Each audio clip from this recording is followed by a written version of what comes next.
The fog clung to Richmond's cobblestone streets like a secret too heavy to lift. Claire Donovan pulled her rental car into the driveway of her childhood home, a two-story colonial with peeling white paint and a sagging porch. It was October, and the Virginia air carried the scent of damp leaves and regret. She hadn't been back in 5 years, not since the fight with Hannah at Lila's baby shower. Claire still remembered Hannah's sharp words, "You're never here, Claire." Why pretend you care? The memory stung, but Margaret's heart attack had dragged her back. Inside, the house smelled of stale coffee and lavender soap.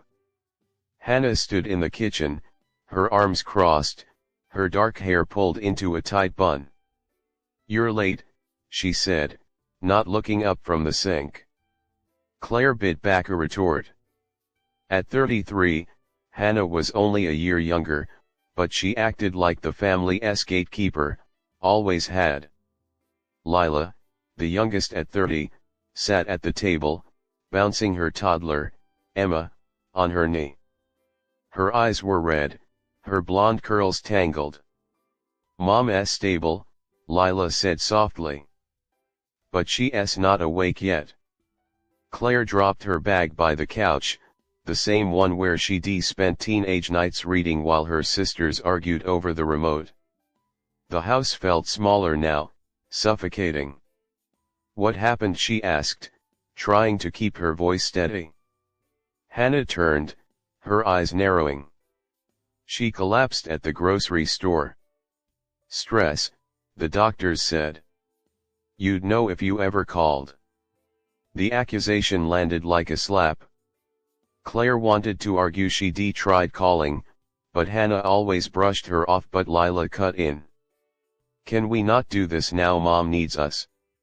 Claire nodded, grateful for the reprieve. She followed Lila to the hospital, leaving Hannah to lock up. At St. Mary's, Margaret lay in a sterile room, her face pale under the fluorescent lights. Tubes snaked from her arms, and the heart monitor beeped steadily. Claire's throat tightened. She hadn't seen her mother in years, not since Margaret sided with Hannah in their last fight. Back at the house, Claire offered to sort through Margaret's papers to help with insurance. Hannah hesitated but handed her a key to the attic. "Don't make a mess," she said. The attic was a maze of boxes, old furniture, and dust. Claire found hospital bills, tax forms, and a locked wooden box tucked under a quilt. Curiosity got the better of her. She pried it open with a letter opener and found a stack of letters, yellowed with age. The top one, dated 1985, was addressed to "My dear boy" in Margaret's handwriting. Claire's hands trembled as she read, "I'm sorry I couldn't keep you. Your father didn't know, and I was too young. Forgive me." Claire's mind reeled. A brother. Margaret had never mentioned a son. She stuffed the letter in her pocket and went downstairs, where Hannah was scrubbing the counter like it had personally offended her.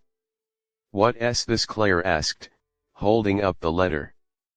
Hannah's face went white. "Where did you get that?" she snapped, snatching it away. "You had no right." "Had no right?" Claire's voice rose. "Mom had a kid she never told us about, and you're mad at me. Did you know?" Hannah's silence was answer enough.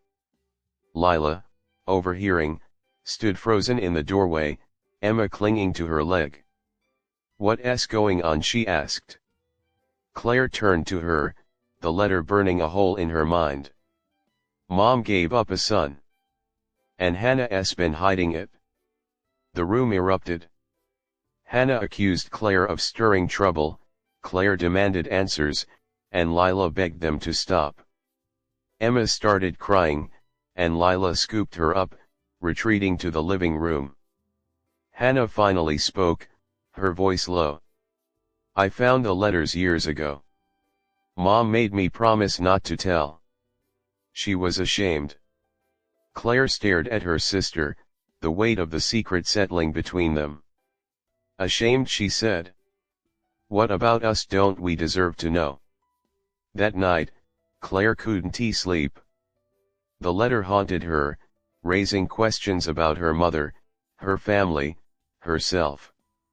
Who was this brother? Where was he now? And why had Hannah kept it quiet? She heard Lila's soft footsteps in the hall and found her in the kitchen, staring at a glass of water.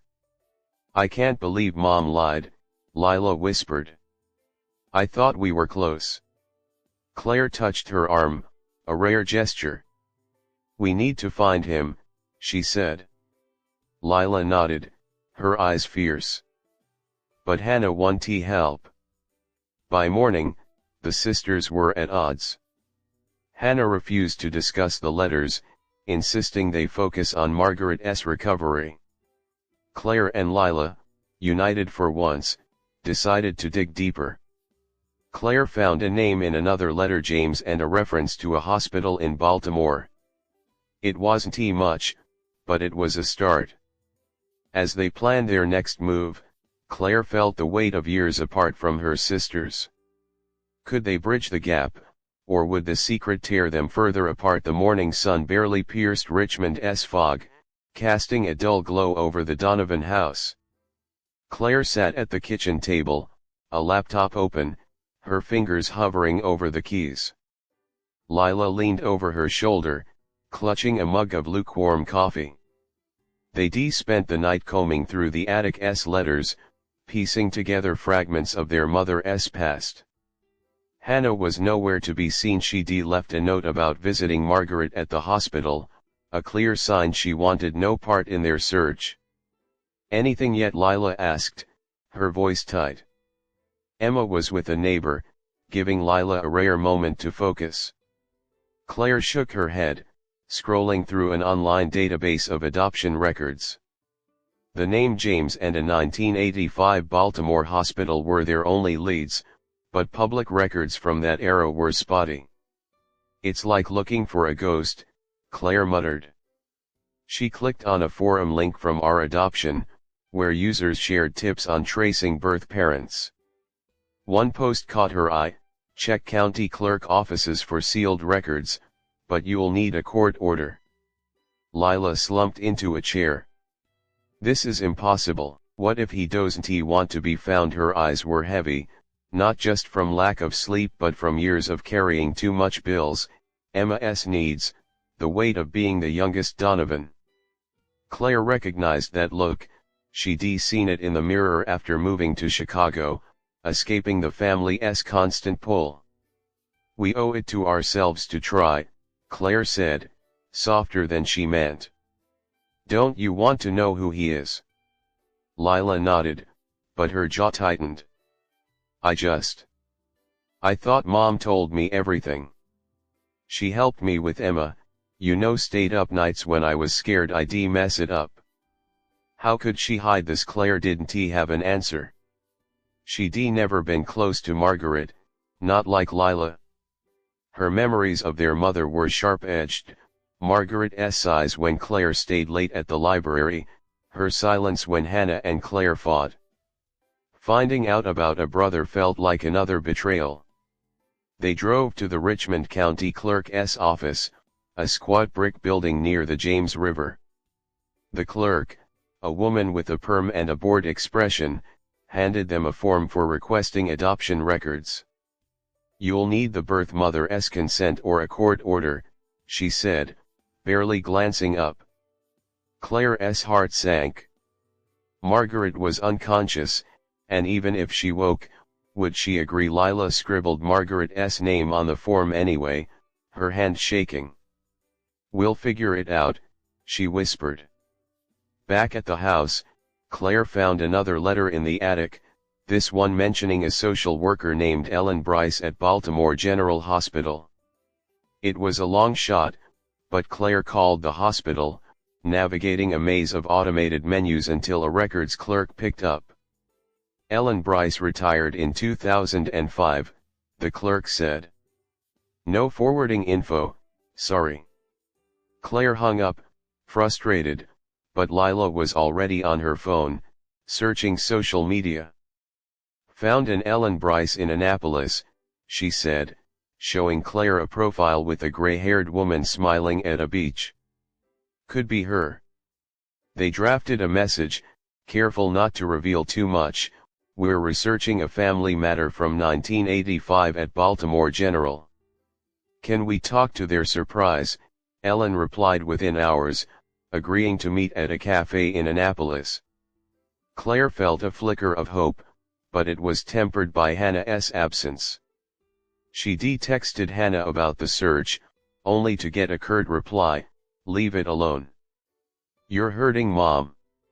Claire showed the text to Lila, who rolled her eyes. She's always been Mom's guard dog. The drive to Annapolis took 2 hours, the highway lined with golden trees under a gray sky. The cafe, a cozy spot with mismatched chairs, smelled of cinnamon and espresso. Ellen Bryce was waiting at a corner table, her face lined but kind. "You're the Donovan girls," she said, her voice warm but cautious. Claire explained the letters, leaving out the rawer details. Ellen's expression softened. "I remember Margaret," she said. "She was so young, barely 19. She didn't want to give up her boy, but she had no money, no family to help." Claire's throat tightened. "Do you know where he is?" Ellen shook her head. "Adoptions were closed back then. But I gave her a contact at a Baltimore agency, Hope's Haven. They might have records." She hesitated, then added, "Margaret cried when she signed the papers. Said she'd name him James after her grandfather."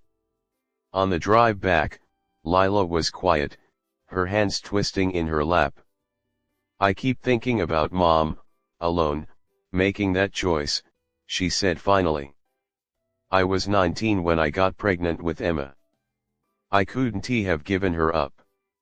Claire glanced at her sister, seeing her not as the needy youngest but as a woman who fought her own battles.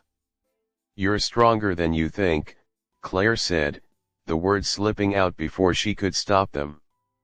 Lila's eyes glistened, but she looked away. They contacted Hope's Haven, only to hit another wall. The agency required a court order for sealed records. Claire's frustration boiled over. "This is ridiculous," she snapped, slamming her laptop shut. Lila, calmer now, suggested a different approach. "What if we search for James ourselves? Social media, public records, anything." They spent hours scouring online, finding dozens of Jameses in Maryland but none with clear ties to 1985 or adoption. One profile stood out, James Carter, 40, a bookstore owner in Baltimore, whose LinkedIn mentioned growing up in foster care. "It's a stretch," Claire admitted, but Lila's eyes lit up. "It's something." That night, Claire dreamed of a boy with her mother's eyes, standing alone in a foggy street. She woke with a start, the house silent except for the creak of old pipes. Lila was already up, making breakfast for Emma, who was back from the neighbor's. "Hannah called," Lila said, her voice flat. "She knows we're searching. She's furious." Claire braced herself. Hannah's loyalty to Margaret was unshakable, but so was Claire's need for the truth. When Hannah returned, the air crackled with tension. "You're digging up Mom's pain for what?" she demanded, her voice low to avoid waking Emma. "To feel better about yourself." Claire stood her ground. "We deserve to know our brother. You don't get to decide for us." Lila, caught between them, tried to mediate. "Hannah, you knew and didn't tell us." "How's that fair?" Hannah's face crumpled, but she didn't back down. "I was protecting her. You wouldn't understand." The argument ended with Hannah storming out, leaving Claire and Lila to plan their next step. Claire found a Baltimore address for James Carter's bookstore, Pages and Promises. We could visit, she said, half expecting Lila to hesitate. But Lila nodded, her jaw set. Let us do it. But we tell Hannah first. She's still our sister. Claire agreed, though she doubted Hannah would come around. As they prepared for the trip, Claire found an old photo in the attic, Margaret, young and smiling, holding a baby blanket. The sight hit her like a punch. Who was this woman who de-raised them, lied to them, loved them in her flawed way? Claire tucked the photo into her bag, determined to find James not just for herself, but for the family she wasn't sure she still had.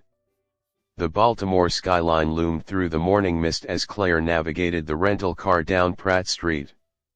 Lila sat beside her, clutching a crumpled map of the city, her eyes darting between the road and her phone.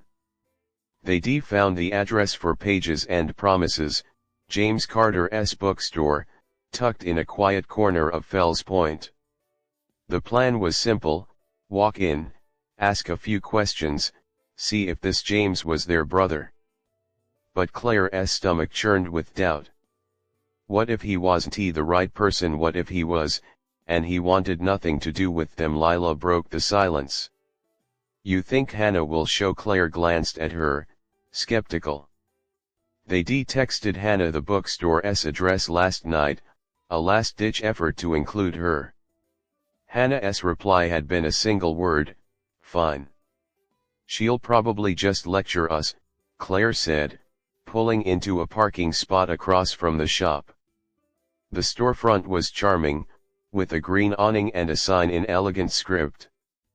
Through the window, Claire saw shelves packed with books and a man arranging a display. He was tall, with short dark hair and a cautious posture that reminded her of Margaret. They waited in the car, the air thick with unspoken fears. Lila fiddled with her necklace, a habit from childhood. What do we even say? She asked. Hi, we think you're our brother because our mom hid you for 40 years. Claire managed a weak smile. Something like that. Before she could say more, a familiar sedan pulled up. Hannah stepped out, her face a mask of resentment. You're really doing this, she said, approaching their car. You're going to ruin everything. Claire opened her door, standing to meet her sister. We're not ruining anything. We're finding the truth. You can help or stay out of it. Hannah's eyes flashed, but Lila stepped between them. Enough. We're here for answers, not a fight. Hannah crossed her arms, but she didn't leave. It was the closest they'd get to cooperation. The bell above the bookstore door jingled as they entered. The shop smelled of old paper and polished wood, a haven of quiet in the bustling city. The man behind the counter looked up, his hazel eyes Margaret's eyes locking onto them. Claire's breath caught. Welcome to Pages and Promises, he said, his voice calm but guarded. Can I help you? Claire hesitated, her rehearsed words dissolving. Lila took the lead, her voice steady despite the tremor in her hands. Are you James Carter? We're looking for someone born in Baltimore, 1985, possibly through Hope's Haven agency.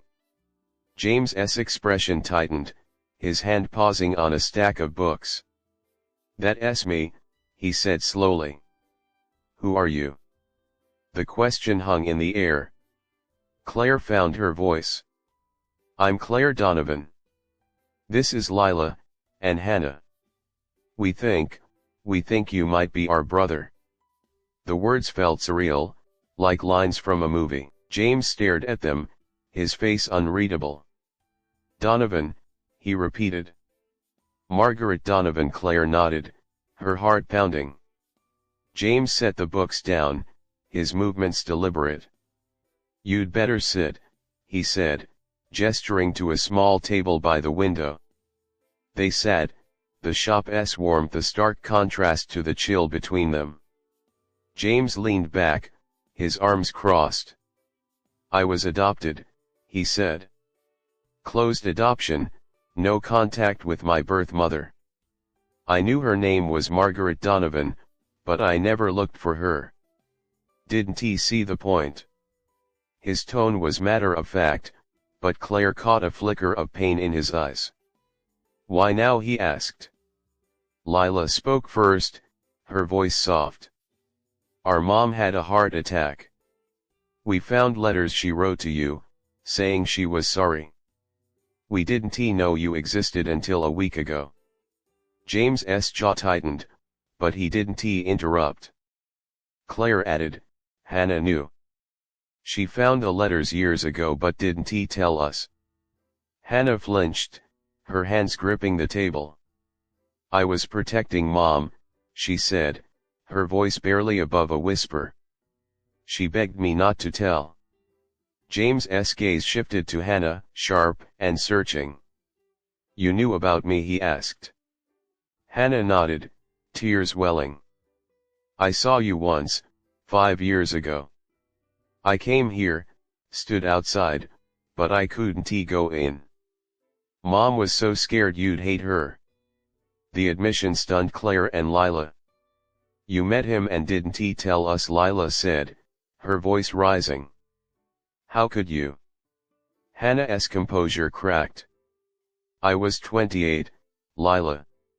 Mom was sobbing, saying it would destroy the family. I thought I was doing the right thing. Claire's anger surged, but James raised a hand, silencing them. Stop, he said. This isn't about your fights. It's about me, and I didn't ask for this. His words cut through the tension, grounding them. He leaned forward, his voice low. I grew up in foster care, not some happy adoptive home. Bounced around until I aged out. Margaret Donovan was just a name on a form. I didn't need her then, and I don't know if I need her now. Claire's chest ached. She imagined a brother who'd welcome them, not this guarded man with scars of his own. Lila's eyes glistened.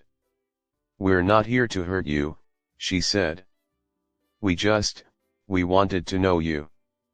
James studied them, his expression softening slightly. I need time, he said. This is a lot. He handed Claire a business card. Call me if you're in town again. But don't expect a family reunion. The sisters nodded, sensing the conversation was over. As they left, Hannah lingered, her voice barely audible. I'm sorry, she said to James. He didn't respond. The drive back to Richmond was silent, each sister lost in her thoughts. Claire gripped the steering wheel, her anger at Hannah simmering. Lila stared out the window, her face pale. Hannah sat in the back, her head bowed. When they reached the house, Lila broke the silence. You should be told us, Hannah. You chose Mom over us. Hannah's voice trembled. I chose the family. You don't get it because you left, both of you. Claire spun to face her. I left because you pushed me out. You and Mom, always shutting me down. The old wounds tore open, years of resentment spilling over. Lila tried to intervene, but her voice was drowned out. The argument ended when Emma's cries echoed from the living room, pulling Lila away. Claire stormed to the attic, needing space. She found another letter, this one from Margaret to herself. I'll never forgive myself for James, but I can't lose my girls too. The words hit Claire like a wave. She sat on the dusty floor, the letter trembling in her hands. Margaret's choice wasn't just about James, it was about protecting the family she had left. Claire's anger faltered, replaced by a hollow ache.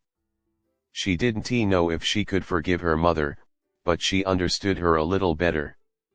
Downstairs, she found Lila rocking Emma to sleep. We need to talk to Mom, Claire said. If she wakes up. Hannah was in the kitchen, staring at a cold cup of tea. I didn't mean to hurt you, she said, her voice raw. Claire nodded, too tired to fight. We know, she said. Lila joined them, her eyes fierce. We're not done with James, she said. He deserves to know us, even if it's hard. For once, the sisters agreed, a fragile truce forming in the dim light of the Donovan house. The hospital room was quiet except for the steady beep of Margaret's heart monitor. Claire stood by the window, watching rain streak down the glass, mirroring the storm inside her. Lila sat beside Margaret's bed, holding her hand, while Hannah paced near the door. Margaret had woken that morning, her voice weak but clear. The doctors said she'd recover, but she'd need time. Claire hadn't slept, her mind replaying the meeting with James, Hannah's betrayal, and the letter that changed everything. Margaret's eyes fluttered open, focusing on her daughters. You're all here, she said, her voice fragile. Lila squeezed her hand, tears in her eyes. We've been so worried, Mom. Margaret's gaze shifted to Claire, then Hannah, sensing the tension. What's wrong, she asked. Claire's throat tightened. She rehearsed this moment, but the words felt heavy. We found the letters, she said. About James. Margaret's face paled, her hand trembling in Lila's. How? She whispered. Hannah stepped forward, her voice shaking. Claire found them in the attic. We know you had a son. Margaret closed her eyes, a single tear slipping down her cheek. I wanted to tell you, she said. But I couldn't. Claire's anger flared. Couldn't you hid a brother from us, Mom? We met him yesterday. James Carter, in Baltimore. He's alive, and he's hurt because you left him. Her voice cracked, years of resentment pouring out. Lila's eyes widened, but she didn't interrupt. Hannah moved closer to Margaret, her instinct to protect kicking in. Claire, stop. She's not strong enough for this. Margaret raised a hand, silencing Hannah. No, she's right, I owe you the truth. She took a shaky breath, her eyes distant. I was 19, pregnant, and alone. His father left when I told him. I had no job, no family to turn to. I thought giving James up was the only way to give him a better life. Her voice broke. I didn't know he'd end up in foster care. I thought he'd be adopted, loved. Lila's tears fell freely. Why didn't you tell us, she asked. Margaret's gaze dropped. I was ashamed. And after I married your father, I wanted to start over. But I never stopped thinking about him. I wrote those letters, hoping one day I'd find him. Claire's chest ached. She wanted to scream, to demand why Margaret hadn't tried harder, but the pain in her mother's eyes stopped her. Hannah spoke, her voice raw. I found the letters when I was a teenager. You were so happy then, Mom. I couldn't break that. I thought I was protecting you. Claire rounded on her. Protecting her, or controlling us? You met James and didn't say a word. Hannah's face crumpled. I was scared, Claire. I didn't want to lose you all. The room fell silent, the weight of their words settling. Lila, ever the peacemaker, spoke softly. I understand why you did it, Mom. I was 19 when I had Emma. I know how hard it is. But we deserve to know. Margaret nodded, her eyes glistening. You did. I'm so sorry. Claire turned away, unable to look at her mother. She understood Margaret's choice, but it didn't erase the hurt. James's face, those hazel eyes, so like Margaret's, haunted her. He suffered because of that choice, and no apology could undo it. We told James about you, she said, her voice flat. He's not sure he wants to meet you. But he deserves the chance. Margaret's hand flew to her mouth, a sob escaping. He's okay, she whispered. Lila nodded. He owns a bookstore. He's guarded, but he's kind. Margaret's tears flowed, a mix of relief and guilt. Thank you, she said. For finding him. The conversation shifted to logistics, Margaret's recovery, hospital bills, but Claire's mind was elsewhere. She slipped out, needing air. In the hospital corridor, she called James, her hands shaking. It's Claire, she said when he answered. Mom's awake. She wants to meet you, if you're ready. James was quiet for a long moment. I don't know, he said. I need to think. Claire nodded, though he couldn't see. Take your time. We're here. Back in the room, Lila was helping Margaret sip water, while Hannah sorted papers. The sisters exchanged glances, a silent agreement to keep going, despite the pain. That evening, James texted Claire, I'll come. Next week. Her heart raced as she showed Lila and Hannah. He's coming, she said, her voice trembling. Hannah's eyes softened, a rare moment of unity.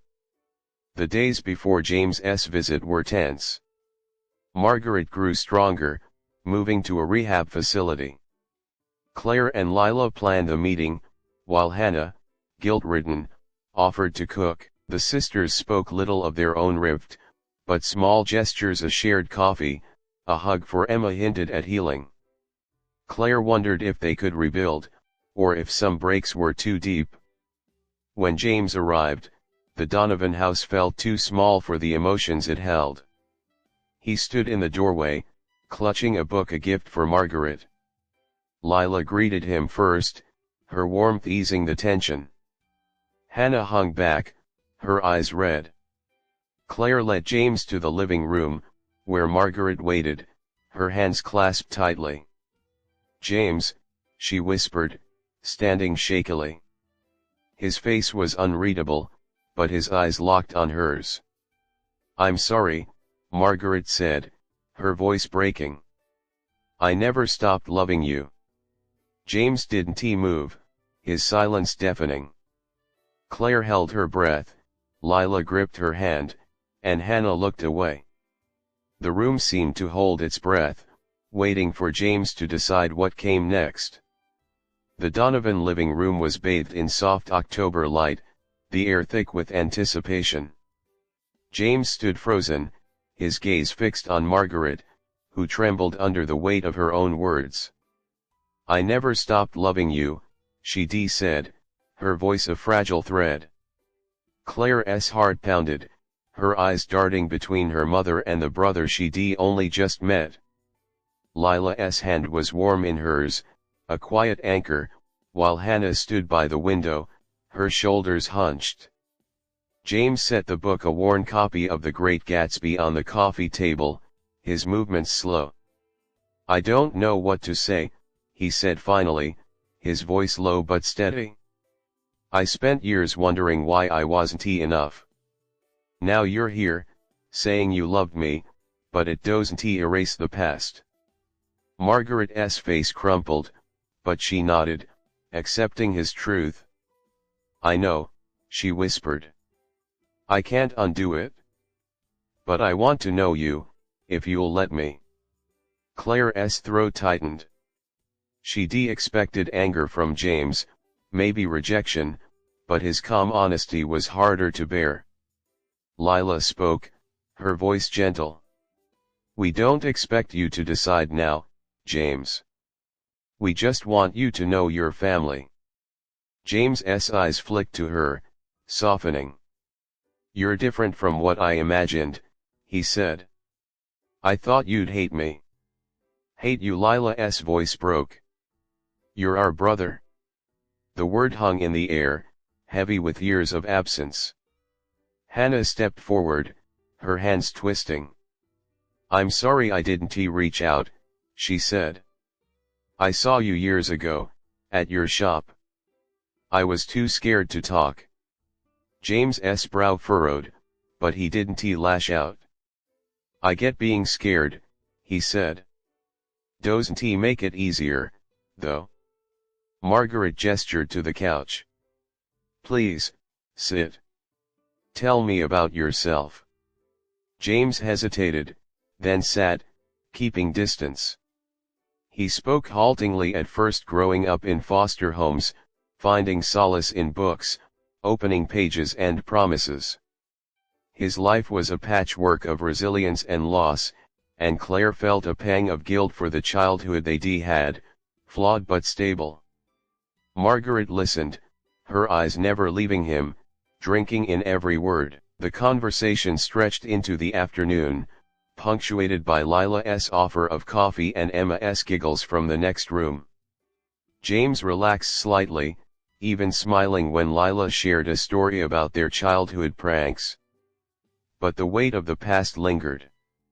When Margaret asked about his dreams, James's face hardened. I stopped dreaming a long time ago, he said. You learn to, when no one stays. The room fell silent, the truth cutting deep. Claire couldn't stay quiet. We're here now, she said, her voice fierce. We're not perfect, but we're not going anywhere. James met her gaze, searching for sincerity. Maybe, he said. But I need time to figure out what that means. Margaret nodded, her eyes glistening. Take all the time you need, she said. I'm just grateful you're here. As evening fell, James prepared to leave. Lila hugged him, her warmth breaking through his reserve. Come back soon, she said. James nodded, a ghost of a smile on his lips. Hannah offered a hesitant handshake, which he accepted. Claire walked him to the door, the photo of young Margaret still in her pocket. Thanks for coming, she said. It means a lot. James paused. It meant something to me too, he admitted. I'll call. After he left, the sisters and Margaret sat in silence, the house settling around them. Lila broke the quiet. He's like us, isn't he? A little broken, but trying. Margaret's tears fell. I don't deserve this chance, she said. But I'll spend every day making it right. Claire wanted to argue, to say the pain wasn't so easily fixed, but she held back. Forgiveness wasn't a moment, it was a process. The next week was a blur of small steps. Hannah took on more with Emma, easing Lila's load. Lila and Claire cooked together, laughing over old memories. Margaret, back home, spoke openly about James, her guilt easing with each conversation. Claire felt the shift, subtle but real. They weren't the family they'd been, but they were something new, fragile but growing. Claire kept in touch with James, texting about books and Baltimore. He visited again, bringing a children's book for Emma. Each visit chipped away at the distance, though Claire knew some gaps might never close. Hannah apologized to her sisters, her words raw but honest. I thought I was holding us together, she said. I pushed you away instead. Lila hugged her, and Claire joined, a rare moment of unity. But Claire felt restless. Richmond held too many ghosts, her fights with Hannah, her distance from Margaret, the weight of James's absence. She loved her family, but she needed space to find herself. One morning, she packed her bag, her decision made. "I'm going back to Chicago," she told Lila and Hannah over coffee. "Not forever, but for now." Lila's eyes filled, but she nodded.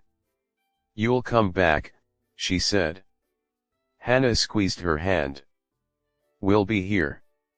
Margaret walked Claire to her car, the fog lifting over Richmond's streets. "I'm proud of you," she said, her voice steady, "and I'm sorry for everything." Claire hugged her, the embrace lingering. "We're figuring it out, Mom," she said. "That's enough." As Claire drove away, the city blurred through her tears. The Donovans weren't whole, not yet, but they were trying. James's face, Lila's laugh, Hannah's quiet strength, Margaret's fragile hope, they were her family, broken and beautiful. The road stretched ahead, and for the first time in years, Claire felt not like she was running, but like she was heading towards something.